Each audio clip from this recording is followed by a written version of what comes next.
को आगे बढ़ाता हूं और वीरेंद्र सिंह जी हमारे नेशनल हेड इस कार्यक्रम में जुड़ चुके हैं। अग्रवाल साहब बहुत शुक्रिया आपका सर, बहुत बहुत धन्यवाद sir. Thank you sir, thank you sir, thank you sir, thank you sir. मैं वीरेंद्र जी को इस कार्यक्रम में आमंत्रित करता हूं। वीरेंद्र जी, मैं आपसे जानना चाहता हूं कि आज से नियम बदल गए हैं और टैक्सेशन के लॉज हों, चाहे शेयर मार्केट हो, रेलवे की टिकटिंग हो या बैंकिंग ट्रांजैक्शंस, यूपीआई, कैश रखने की लिमिट, इनकम टैक्स के लॉज, ये सब बदल गए हैं। तो आम आदमी का जीवन आज से कितना बदलने वाला है? देखिए, परिवर्तन का हमेशा स्वागत करना चाहिए। जो चीज़ें वक्त के हिसाब से नहीं बदलती हैं फिर वो पीछे रह जाती हैं। लेकिन जो बदलाव हो रहा है वो सरकार की आमदनी बढ़ाने के लिए हो रहा है या आम आदमी को राहत पहुंचाने के लिए हो रहा है।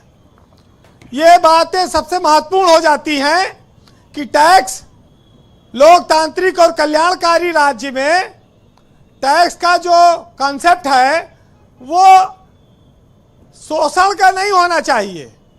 टैक्स का कॉन्सेप्ट, टैक्स इस तरह से लिया जाए कि देने वाले को कष्ट ना हो। लेकिन समस्या ये है कि टिकट चाहे ट्रेन के 8 घंटा पहले कैंसिल कराओ चाहे 10 घंटा, जब जिस देश में ट्रेन की जनरल बोगी में बैठने के लिए सीट पे जमीन पे जगह नहीं रहती, उस देश में उस आदमी को टैक्स क्या करेगा। आज हर कोई जानता है कि एलीट वर्ग के लिए, जिसके पास पैसा है, कोई भी स्थिति बन जाए, भाई यही बीजेपी की सरकार आई, बीजेपी के लोग कहते हैं पेट्रोल चाहे 500 रुपया लीटर हो जाए हम भराएंगे, तुम्हारा क्या लेना देना है। तो अगर महंगाई बढ़ेगी या टैक्स बढ़ रहा है तो एक तो 40% लोग जो समर्थक हैं, 50% उनको फर्क नहीं पड़ता। बाकी ट्रांजैक्शन अब ज़्यादा कोई एटीएम से करता नहीं है। अब तो जहां दुकान पे जाओ वहीं कार्ड दे दो, वहीं पर अपना होता है। देश में बदलाव जनता के हित में है या सरकार की कमाई का साधन है, ये लोगों को विचार करना चाहिए। अब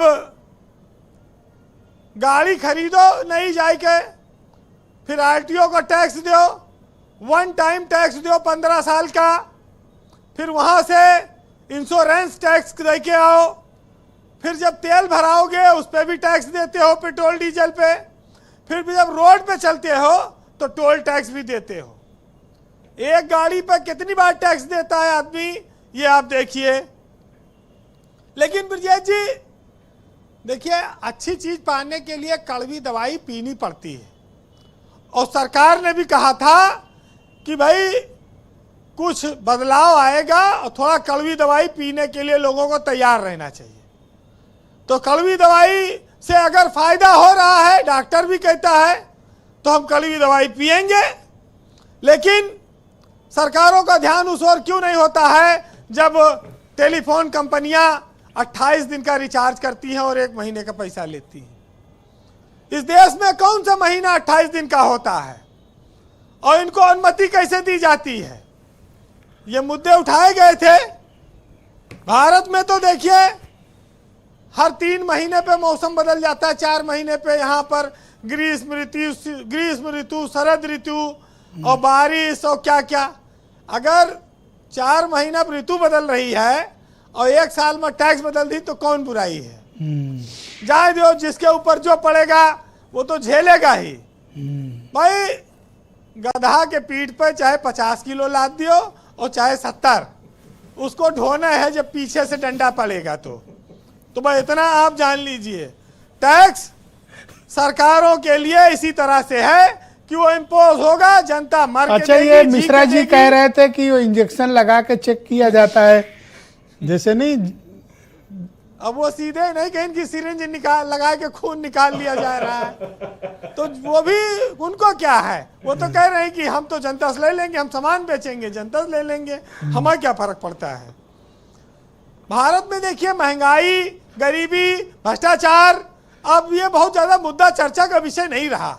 जब चुनाव आते हैं तो लोग चर्चा कर लेते हैं, थोड़ा बहुत लेकिन इसमें भी अब कोई इस नाम पर वोट नहीं देता, ना सरकारें बनाता है। कंप्लीट कर अभी 5 राज्यों में चुनाव हो रहा है, इन सब चीजों का कोई मायने वहां पर है नहीं।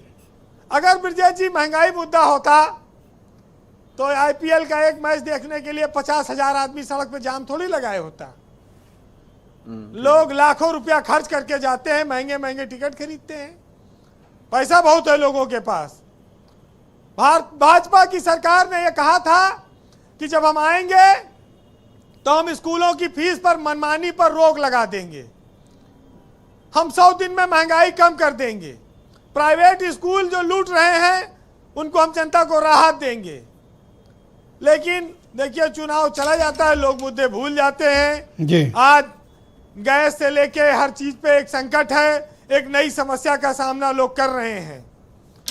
अब तो नर्सरी की किताब भी 10-15 हजार की आती है, आसान नहीं रह गया है बच्चों को पढ़ा पाना।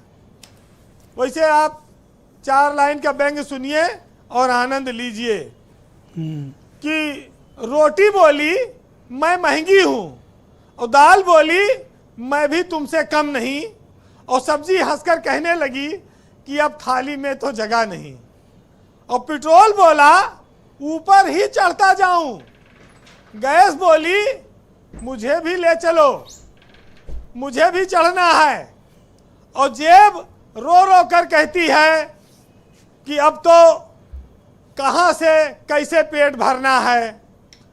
और नेताजी मुस्कुरा कर बोले रत्नाकर जी कि सब नियंत्रण में है भाई। और फिर जनता धीरे से बोली लगता है कि महंगाई डायन आई। लगता है ये बीरेन जी खुद गढ़ा करते हैं इस तरह की चीजें, नहीं, ऐसी काबिलियत सिर्फ इन्हीं में ही हो सकती है। देखिए तुरंत रत्नाकर को एक काउंटर दिया। थैंक यू बीरेन जी, बहुत शुक्रिया आपका हमारे साथ जुड़ने के लिए।